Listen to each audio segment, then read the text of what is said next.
Today I'd like to talk about the concept of blue ocean strategy. There's a book that was written a couple of years ago called Blue Ocean Strategy. And rather than explain how it works, I want to show you, write it up, how this blue ocean strategy works. Okay? So let's say that somebody has this crazy idea of how to help people transport faster. And he's like, man, what if we got horses? And I could sell tons of horses, and my cousin, he has horses. Well, this guy starts out right here, and he starts out in what's called a blue ocean. Okay? And in this blue ocean, he's the only shark in this entire ocean, and he has tons of fish. And he's just feeding on the fish, giving them his products, giving them his services, selling all of his horses that he has. Well, eventually, after a couple of years, people catch on. They're like, dude, we could sell horses as well. Why don't we just get horses? And so it becomes this red ocean. And it's red because all these other sharks see what he's doing, and they're like, dude, we're coming over here and we're going to start selling horses. Well, he talks about in the book, what do you do? What do you do when you've created this amazing thing and then everybody else comes in and copies you? Well, what you have to do is you have to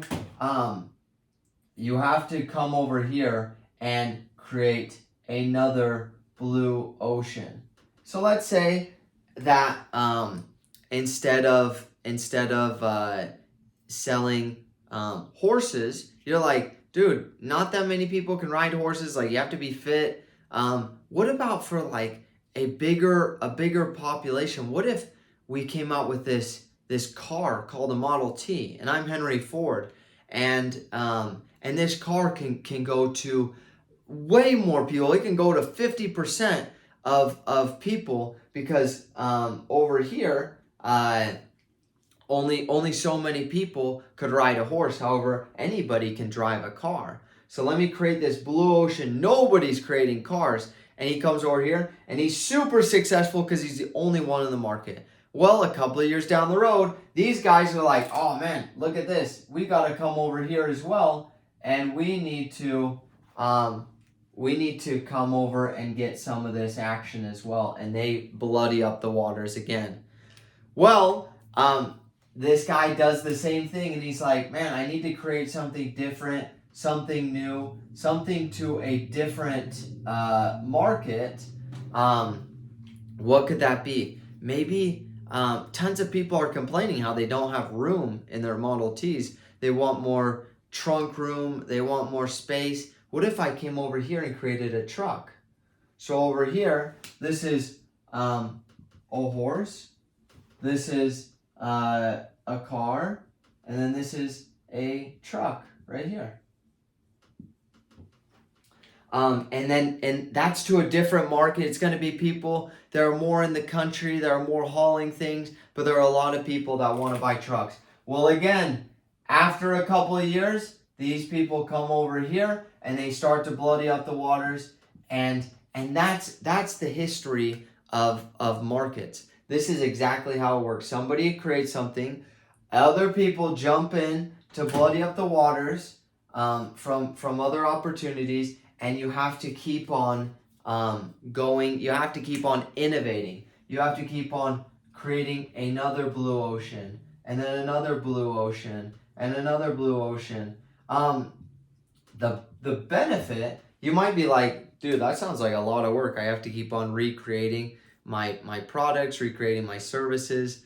I'm not going to stay in business very long if I have to keep on innovating everything. Well, no, you can stay in business. You're just going to be competing with a whole bunch of other people, and they're going to be taking tons of customers from you because they're offering the exact same thing. The cool thing about this is that there are barriers to these guys just jumping ship and saying, oh, we're going to do the same thing. There's a barrier right here, and a barrier for all the people that are the red ocean that's jumping the ship, and that's why it takes a few years, maybe 5 or 10 years, maybe even 20 years, depending on your competition. Barriers like if they created these red ocean businesses, they created a really good brand around horses, then they might be hesitant to switch brands and be like, man, maybe we should go over to cars. Also, it's against their conventional wisdom of saying, man, cars are the thing of the future. They have as much hesitancy as you do when switching from horses to cars. Now, you can have other people come in that don't have a business and they can jump into this market as soon as you make it. New people over here. But again, if you've done it correctly, and I'm not explaining all the concepts in Blue Ocean Strategy, I'm just showing you how it works, how to create, how the process works. But then you have to read the book to find out exactly how to create a blue ocean. What makes it different? There are several different factors that make it different for you jumping into a blue ocean. So just wanted to explain that concept today. I hope that it really helps you in your business. Please go and read the book, Blue Ocean Strategy. It really helped me in my business, and I know it'll help you with yours.